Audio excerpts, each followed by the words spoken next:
Welcome, everyone, to episode 152 of the NBA podcast. I'm Bryan Toporek, and today we have a very special guest on to discuss the NBA draft, in particular, some of the big names and what we should expect in less than a week. Before we get underway, wanted to remind you can follow us on Twitter at the NBA Pod. In our bio, you can find our Twitter handle, so give us a follow as well. You can also find us on iTunes, so please subscribe, download, leave some 5-star reviews. We'd love any feedback. And we're now being hosted on the Almighty Baller Podcast Network, so check them out on Twitter at AlmightyCasts. Joining me today, as always, is my very stable genius of a co-host, Morten Jensen. Morten, how's it going? Brian, it went so well. Things were quiet, and then a Kawhi bomb just sprung out of nowhere, and now everything is in shambles, which is pretty weird. Yeah.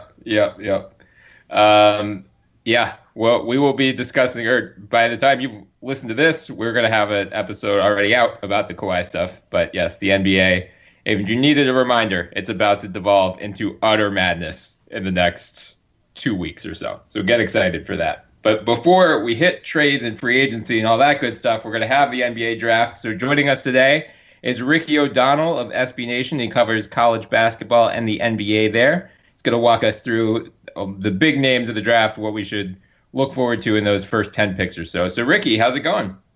I'm good, guys. Thanks for having me. Yeah, thanks for coming on, man.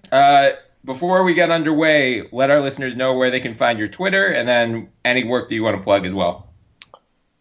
You can follow me on Twitter at SBN_Ricky. You can find all my work at SBNation.com under the NBA and college basketball hubs. And also I'll do some stuff on bloggable.com. Being based in Chicago, I still write a bit about the Bulls. So that's where you can find me. Very good.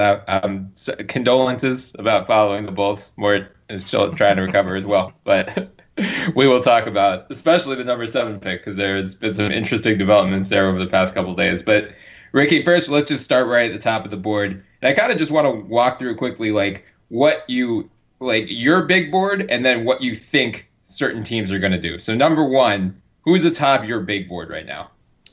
I think the 2 best players in this draft are Luka Doncic and Jaren Jackson Jr. I'd probably have them in that order, with Doncic number 1, Jackson number 2. I really think they're a clear step ahead of anyone else in this draft. I would struggle to come up with number 3. I guess we'll get to that a little bit later. But I think those guys are head and shoulders above everyone else in this class because they have the most apparent fit in the modern NBA. You just look at Doncic's skill set as the most accomplished European player ever. Super high basketball IQ, great passer, really good ball handler, developing shooter, and someone who just stuffs the stat sheet with rebounds, steals, blocks, all that. So I think that Doncic's skill level and his production, the combination of those 2 things is essentially unassailable right now. I do find it pretty perplexing that he could slide as far as number 4, according to what we've been hearing in the rumor mill lately. But I have Doncic number 1. I think just in a league that really values guys who can handle, shoot, and pass, he has the best combination of those skills of any guy in the draft. I also love Jaren Jackson Jr. He might have the highest upside in the draft to me. Everything you want in a modern big man, I think. Really fast and agile, quick on his feet, 7'5" wingspan. Had a higher block rate than Mo Bamba while playing at Michigan State. Also hit 40% of his three-pointers and 80% of his free throws. So Jackson just has the skill set that fits into the modern NBA to a T, really. He doesn't have the production that a lot of the other big men in this class had. His per-game numbers were basically half of what Ayton and Bagley averaged. But I just think that Jackson's talent level and his skill set is just so much greater than what he was able to show in a limited role at Michigan State. I think he's going to be a perennial all-star. He's going to be a really, really good NBA player. Yeah. I mean, Morten and I are both right with you with Doncic number 1 in this class. That said, it seems like the Suns have settled on DeAndre Ayton number 1. What are your thoughts about that? Yeah, I like Ayton. I've been watching. So I cover recruiting for SB Nation. So I've been seeing all these guys since they were in high school. And the first time I saw Ayton, I mean, you watch him play for 2 minutes, and he's just a no-brainer. Of course, this guy is going to be a number 1 overall NBA draft pick just because he looks like the type of player that historically goes number 1 in the draft. You know what I mean? In basically any other era, this wouldn't even be debatable. DeAndre Ayton would be, the guy teams are tanking 2 seasons for, maybe just to get a shot at him. He basically has DeAndre Jordan's physicality with shooting touch. So you can see why he's such a fantastic prospect. I mean, rarely do you see a guy that big and that explosive. He's in the top 1% in terms of size and athleticism for NBA big men. He's so quick off the floor. He already just has such a jacked frame too. Like he's going to have the strength to compete at the NBA level from day one as a one and done freshman, which is pretty remarkable. He also has some skill level. He's a really soft touch around the rim. I mean, he's mostly dunking everything, but he showed off, good scoring instincts in a variety of ways during his one season in Arizona. He's also got a bit of a jump shot. He was about a 70-something% free throw shooter at Arizona. He shot free throws even better than that on Nike's EYBL circuit. He's also a capable three-point shooter. I don't know the number off the top of my head, but he knocked down, I would guess, somewhere around 15 to 23s this year, playing for Arizona. So Ayton, I mean, it's just easy to see why NBA teams would covet this guy, because especially front offices that haven't sort of embraced the apparent evolution of the game. I mean, Ayton is so big, so athletic, and pretty skilled. He's just an easy sell for NBA teams. Mm-hmm. Yeah. Are you concerned at all? It seems like the big issue or weakness with him, at least perception-wise, is the defense. Does that worry you at all? Yeah, for sure. I watched him quite a bit at Arizona. It's important to remember they did play out of position there. Arizona played sort of a slow-plotting senior center named Dusan Ristic next to him, which moved Ayton to the 4. Ayton also played the 4 in high school, actually, for his EYBL team, Cal Supreme, alongside Brandon McCoy, who's another one and done in this draft, former McDonald's All-American. So I don't know if Ayton really, he's going to have to grasp the nuances of playing center defensively, because he hasn't really done it his entire life, which is insane considering he's like 250 pounds and has a 7'5" wingspan. And this guy's your high school power forward. So there's going to be, the mental side of the game is going to be what he has to grasp. I mean, physically, he has all the tools to be a badass defender. He's really light on his feet. He can jump out of the gym. When he's engaged, he can block some shots. And, his defense did look better as the year went on. He raised his block rate substantially, during the second half of the season at Arizona. But at the same time, I mean, Arizona might have been the most talented team in the country this year. They got run out of the gym by a MAC team in Buffalo in the first round of the NCAA tournament, where they were kind of going at Ayton defensively. I need to rewatch the tape of that game, but really that's what I remember. Their coach, Nate Oates, was just not backing down from attacking Ayton. I think he has some serious question marks on his defensive instincts, and that's going to be the main thing he has to answer. Physically, he has literally everything you look for. He looks like, the historic archetype of a number 1 overall NBA draft pick.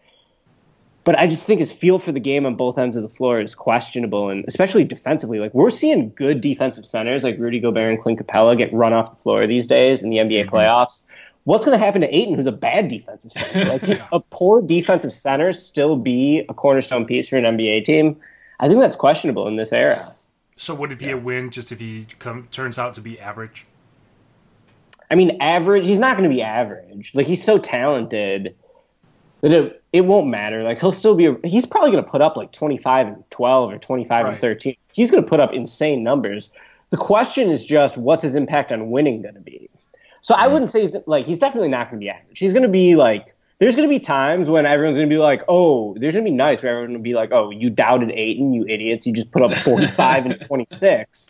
But it's who's going to have a greater impact on winning, Ayton or Doncic, Ayton or Jackson? Now, I could be totally wrong about this. I mean, there is an argument to be made. Here's the pro-Ayton argument, I think. He did play out of position, and, he's just so physically talented that he's quick enough to stay with guards, and he can jump out of the gym and block shots. So, he could end up being a pretty good defensive player down the line, maybe. Even if it takes 4 or 5 years to happen, he'd still be a really good defensive player in the prime of his career. Also, everyone's kind of building teams for the way the league is today, which is obviously influenced by the Warriors and the Rockets. But, what about when those guys phase out 5-6 years from now and Ayton hits his prime? The best players in the league might all be 7-footers. It could be Embiid, Towns, Porzingis, Anthony Davis, Giannis. So maybe you'll need a guy like that, and everyone will be playing through a sort of multi-dimensional big man, especially if Ayton's jumper continues to improve, because he already does have a nice touch on the ball. I wouldn't be surprised if he turns out to be a pretty damn good NBA three-point shooter in time. So, there's an argument to be made for Ayton, I think, in that sense. So are we looking at a guy who's going to maybe statistically mimic a Boogie Cousins version? Yeah, I like Boogie. Boogie is a comp for him. I've always liked that. He's an above-the-rim version of Boogie. Like, for as good as Boogie is, like, he's not really an above the rim player. You know what I mean? Mm. But Boogie, what sets Boogie apart to me, I don't know if you guys agree with this, is like sometimes you get the sense that Boogie could have been a point guard if he wasn't 6'11", 170 pounds. Like, he really has ball skills. Yeah. So, like, Ayton doesn't have anywhere near those ball skills. But I'm trying to think back to Boogie at Kentucky, and I can't really remember him doing that. But, you know, at the same time, college basketball sort of limits guys, you know, capability sometimes, especially at Kentucky. It seems like that happened with Karl Anthony Towns, too. He only took like 8 threes his entire career at Kentucky. So you don't really know what these guys are always capable of after just 1 year of data. So it'll be interesting to see. Like, Ayton's super talented. Like, I wouldn't take him number 1. I would probably put him number 3 on my board.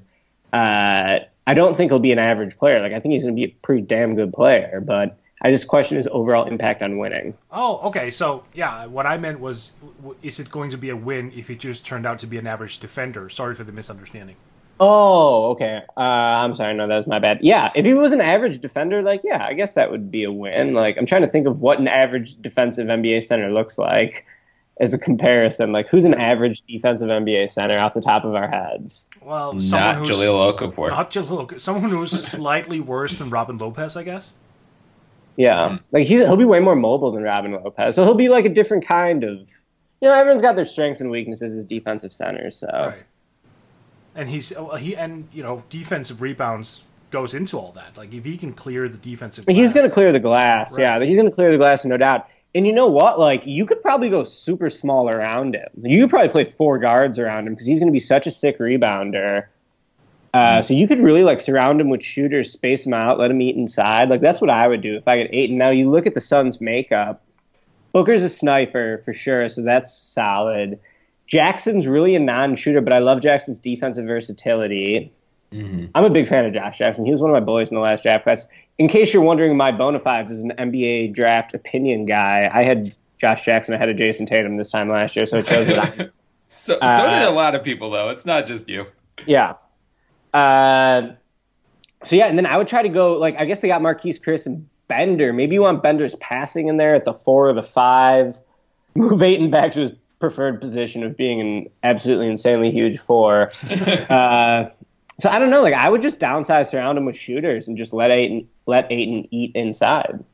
Yeah, that makes sense. I mean, I've come around at least a little bit. Like, I still think Doncic makes it, like, he's the best player in this class, at least in my opinion, for a lot of the reasons you said, especially with his fit in the modern NBA.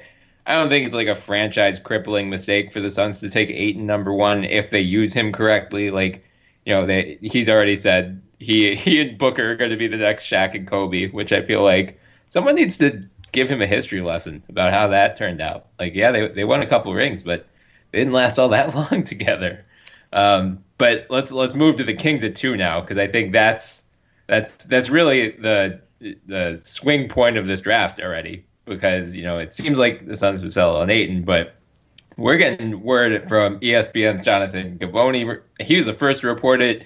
Bleacher Report's Jonathan Wasserman has since also affirmed that same report, that the Kings do not seem sold on Luka at number 2. It seems like Marvin Bagley might be their guy. So what are your thoughts about that?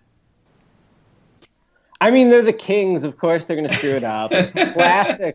Classic Sacramento Kings. I thought Ayton would have been a great King because he could have put up these huge numbers and never make the playoffs. But it looks like he's going to go number 1. So now the Kings are going to do the second most Kings thing possible, which is just draft like a miniature version of Ayton and Bagley, another guy who's incredibly athletic, high motor guy. It seems like that's who they're going to take. I mean, they could go Bomber Porter too, but it's like Bagley would be perfect with their MO because he's just like, he's the rare tweener in today's game. Like, this is supposed to be the era where no one's a tweener, but do you know what's become a tweener in this era? Instead, the traditional 4.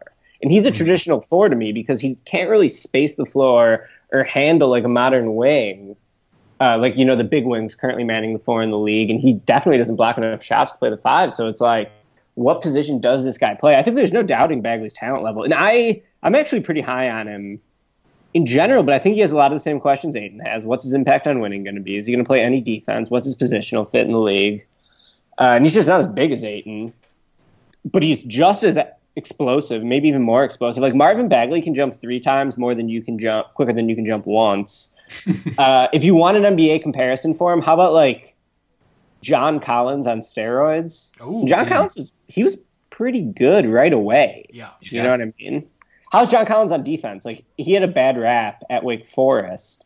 I don't know what he was like last year as a rookie with the Hawks. Was he like better on defense? He was better. I was high on him. I was very high on John Collins. Brian can confirm. He was pretty sick of me talking about John Collins all the time. He was a little bit better. He still had his weaknesses here and there, but I think he demonstrated well that he could build upon his defense with the first year with the Hawks. Yeah, and like Bagley has a similar game. He's just a try-hard in general, super high motor, monster rebounder, really skilled inside scorer. I mean, he's able to leverage himself at different angles to score in a way that not many young players are able to. I also think he has potential as a shooter and a ball handler. Like, he can grab and go already, off a rebound, push it down the floor. If he really develops the ball handling or the shooting, and he hit 39% of his threes. It was a low percentage. I don't think his shot looks very good either. He's got a lefty stroke, and usually lefties it just looks good coming out of their hand, you know? But he's got a slow release. I don't think he shoots a very true ball. I've seen him play live a bunch of times. I wrote a big feature on him when he was on the EYBL, which is Nike's AAU circuit.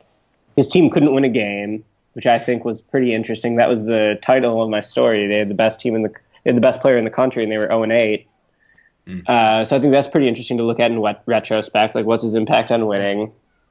And I forgot my train. Oh, and I also saw him up close at the Champions Classic when he played Michigan State. He ended up getting hurt in that game, but that was at the United Center. That was him versus Jaren Jackson for a little bit. Really good individual matchup. Wish we could have had that again later in the tournament, but we didn't get there because Michigan State got upset.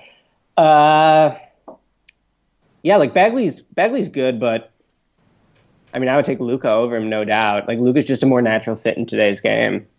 I'm just at a complete surprise that I'm talking to 2 Americans who aren't, hey, let's choose an American over Luka, because that seems to be the narrative on Twitter these days, which is infuriating to me. Luka's very divisive. A lot of, like, I was at an AAU tournament. I was at, the AAU stuff maybe like a month or 2 ago. And I was talking to some guys about Luka, and all like the old school basketball guys who aren't total nerds like us are really hating on Luka. Like, they're like, this guy's slow. He doesn't deserve it. I mean, you see some of it on Twitter too with like Chris Palmer, just like sort of the old school basketball minds. Like, he's a divisive prospect, man. So, I mean, I don't know. Like, I accept that I could be wrong about Doncic. If Doncic ends up being the 5th or 4th best player in this class, I wouldn't be stunned. You know what I mean? Because, yeah, he just doesn't have the athletic pop you typically expect from the number 1 overall pick. It's just kind of funny how different people are sort of viewing the game these days. Yeah. No, I think the lack of athleticism is a completely fair point to, like, bring up. The problem I have is people using his nationality as the main reason for why he'll bust. That's the problem I have. Yeah. Yeah, he's a white European, so he's naturally going to be slow and unathletic, and he has no chance in the NBA when he plays real players, because, the EuroLeague, nowhere near as good as the NCAA, according to everyone who's only watched the NCAA has never seen a EuroLeague game. But then let's talk about another good shooter who isn't as quick, or, well, he's quick but not highly athletic. Trae Young, one of the most polarizing, prospects in I want to say recent years. Ricky, I just got to ask you right off the bat. I've seen quite a few Jimmer for Dead comparisons. How wrong are they on a scale of 1 to 10? 10. Yeah. I mean, they're really wrong. Like, Jimmer was doing that in a mid-major conference as a senior. And Trae did it in the best conference in America as a true freshman and led the country in assists. Like, how many assists did Jimmer average during those days? I bet it wasn't many. Not many. He was just scoring like crazy. Yeah, I mean, I like Trae Young, I guess. It's like, no, he's going to be good. It's just, he's another guy, like, in the playoffs. You saw in the playoffs this year, like, all these teams are trying to switch on to the weakest defender, right? Like, if the team Trae Young is on is playing the Rockets are going to do everything they can to put Trae Young on Harden, and then he's just going to be barbecued chicken, you know what I mean? So, I mean, I do think those are legitimate concerns. I'd compare him to maybe, like, Isaiah Thomas, who was pretty great. I mean, is he ever going to average 30 a game like IT did? Will he have a better career than IT? I mean, you'd expect him to have more longevity. But, like, that's the type of player.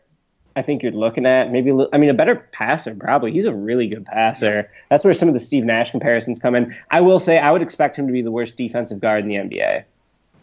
Yeah. So it's like, how high is his offensive value to make up for that trash defense? I would still probably take him. Like, if the Bulls take him at 7, I'm going to be jacked up about it just because it's going to be fun to watch him. And he's just one of those guys that my colleague Seth Rosenthal once said this about Curry, but that he breaks the rhythm of the game. Like, he just keeps you on your toes in so many ways because, like, he's pulling during times no one else on the planet Earth is pulling. So, I mean, more people should like Trae Young. Trae Young rules. Like, people should. It sucks that he's become such a polarizing player. I mean, I get it because he's a midget who can't dunk, but he's just really fun to watch, you know? Oh, yeah. Yeah. Oh, yeah. He was, I mean, even over here, like, so many Danes were like, oh, when's the next Oklahoma game? Like, we have to tune in on illegal feats and whatnot. Like, we have to watch this kid play. So going from someone who is more explosive and, you know, polarizing to someone who's a little bit more secure, Wendell Carter Jr. Ricky, you know, I've been tiring your ass out when it comes to Wendell Carter Jr. on Twitter because I've been talking at length about this guy. I love him.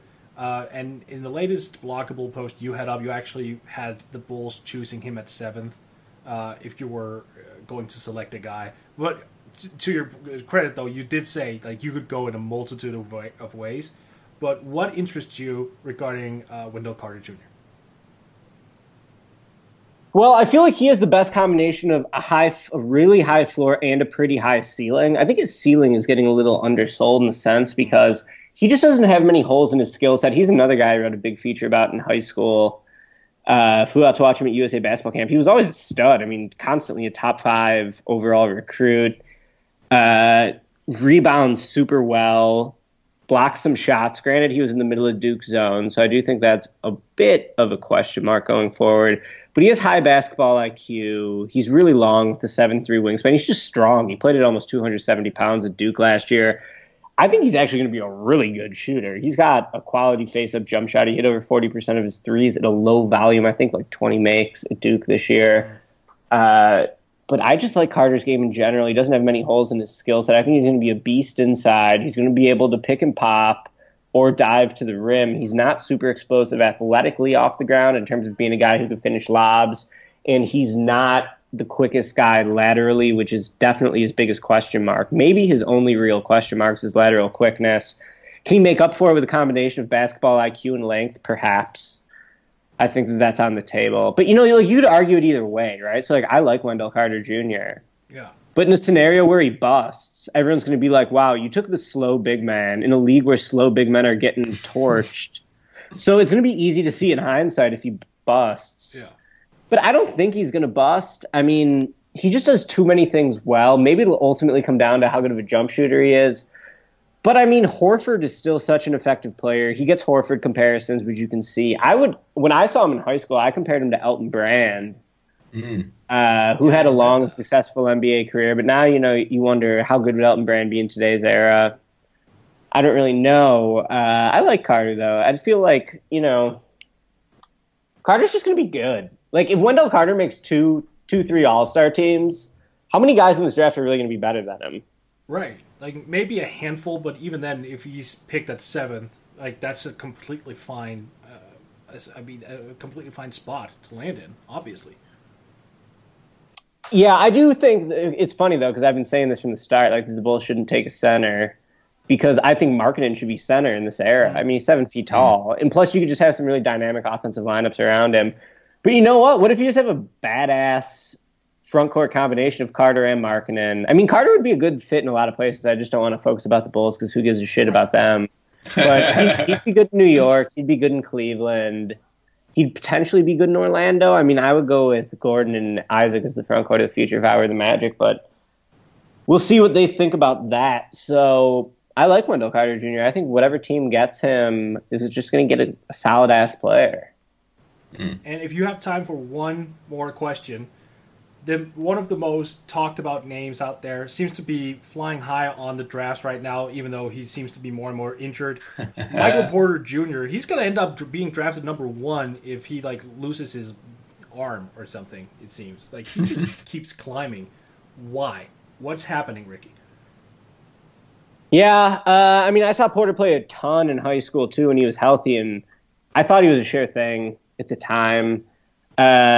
It's harder. Sometimes, I mean, that's all eye test. You know what I mean? So, like, this 6'11" kid walks into the gym and is stroking threes off the dribble and is finishing above the rim. I mean, it was just an easy sell at the time. He looks really good in that sort of wide-open, free-flowing AAU or USA basketball or McDonald's game style of play. I do think there's some real question marks. So the health, I think, is terrifying. It's like he's got like old man injuries when he's 20 years old. Also, what's up with his diet? He's a vegan. He was the second lightest player at the combine, behind Trae Young. He weighs 210 pounds and he's 6'11". Why did Durant get so much guff for this? Like, can Michael Porter Jr. bench press the bar? Like, that's what I want to know. That's a good one. Yeah. I also, here's my hot take that I could never write or tweet, but I'll say it on your podcast. He needs to be humbled because he's been built his entire life as like a 30-point per game scorer. And maybe he will get there, but he's very cocky. And, you know, maybe that's a good thing. I mean, Curry and Durant are too. He's tight with both Curry and Durant. And I don't think he's like a bad person. Like, he's a really religious guy, but he's got a lot of weaknesses in his skill set. Like, he could be much better defensively. Like, does he make an impact defensively? I think is a big question with him. He's almost too tall to even get in a stance defensively. Like, he's just so tall and skinny and awkward. Yeah. It's kind of bizarre. His handle isn't super tight. Granted, he's super tall, so maybe that's why. That's the main thing most young wings need to work on as it is. So you don't want to criticize him too much for that, but he can get tighter with the handle. Where's the three-point shot at? And I just question his feel for the game. Like, is he going to use his scoring to set up his teammates? That's the real question with him to me.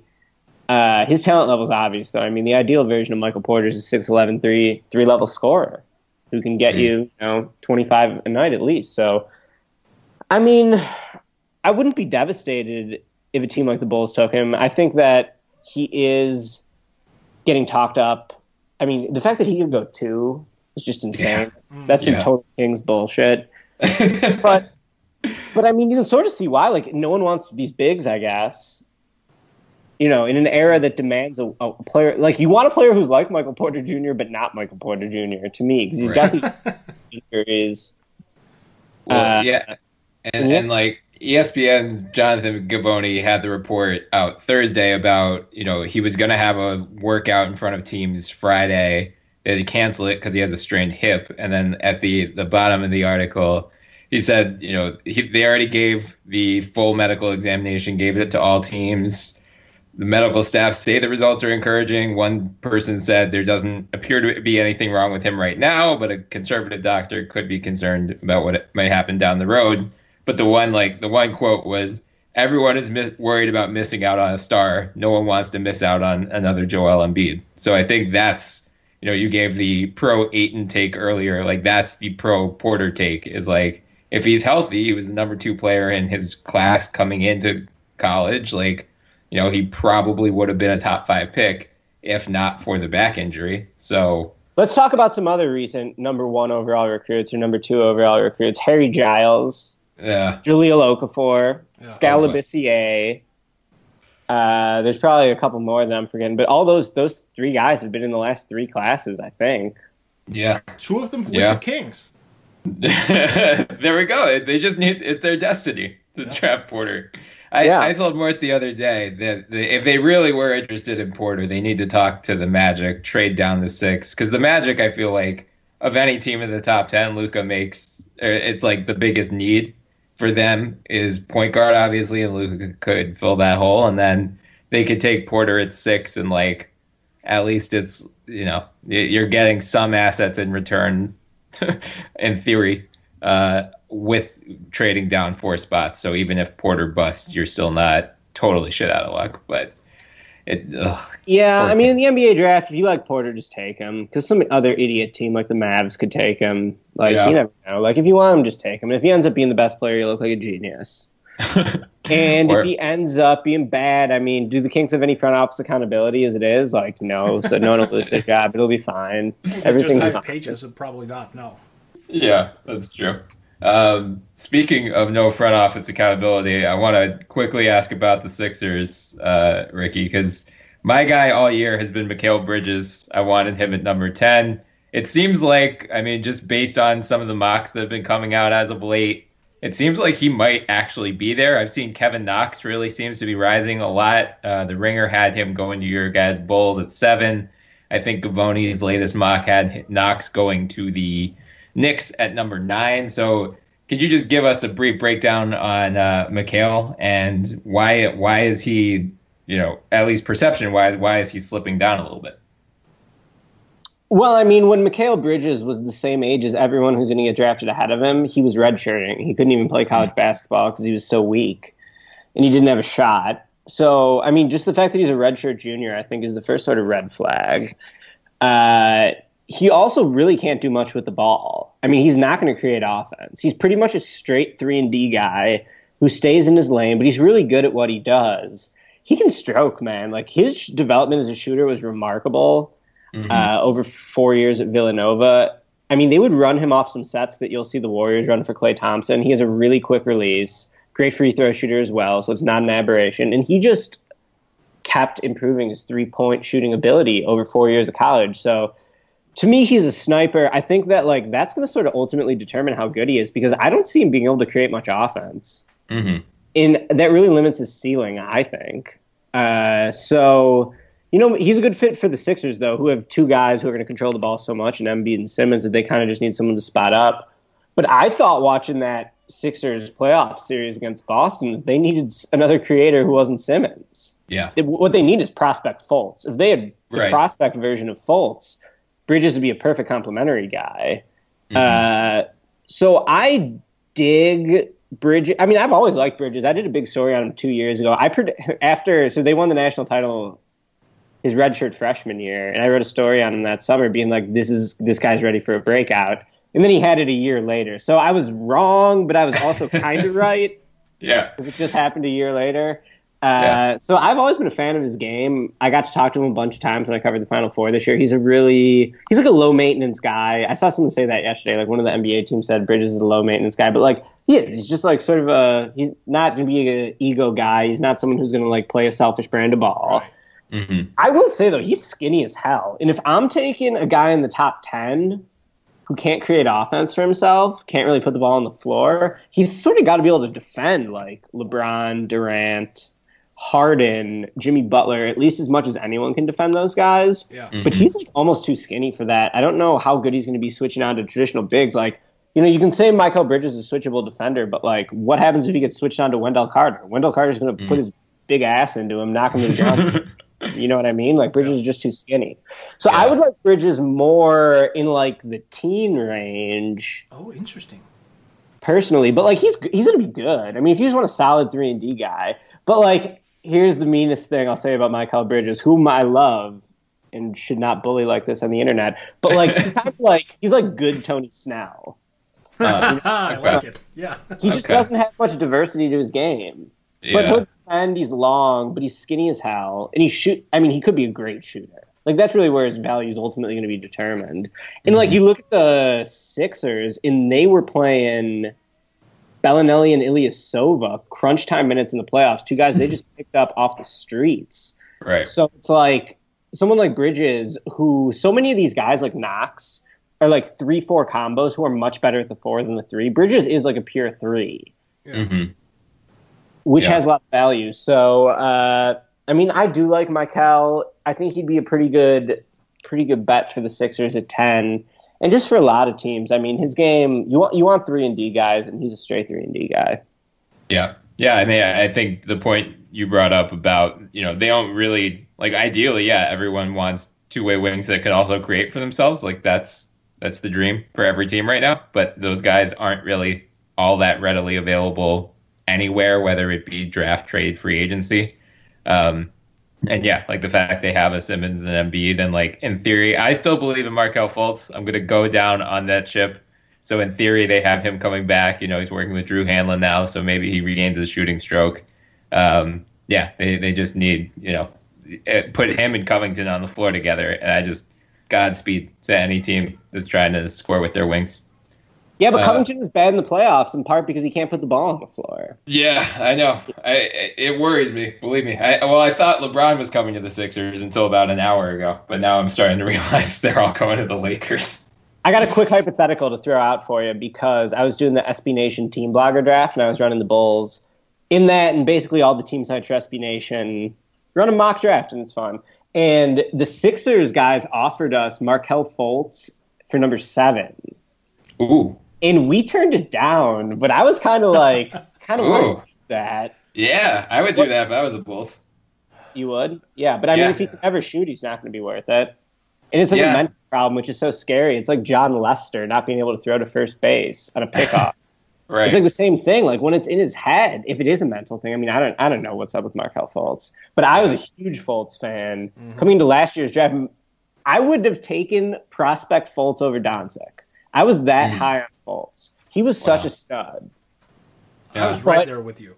Right there with you. I would do that trade though if I'm the Bulls. You would do 7 for Fultz? I would. That's tough, man. Yeah, but I mean, that may be Brian's influence because he's in my ear all the time about Fultz. And like you, Ricky, I was all in on this kid last year, so that there may be some residual. Yeah, but something changed, man.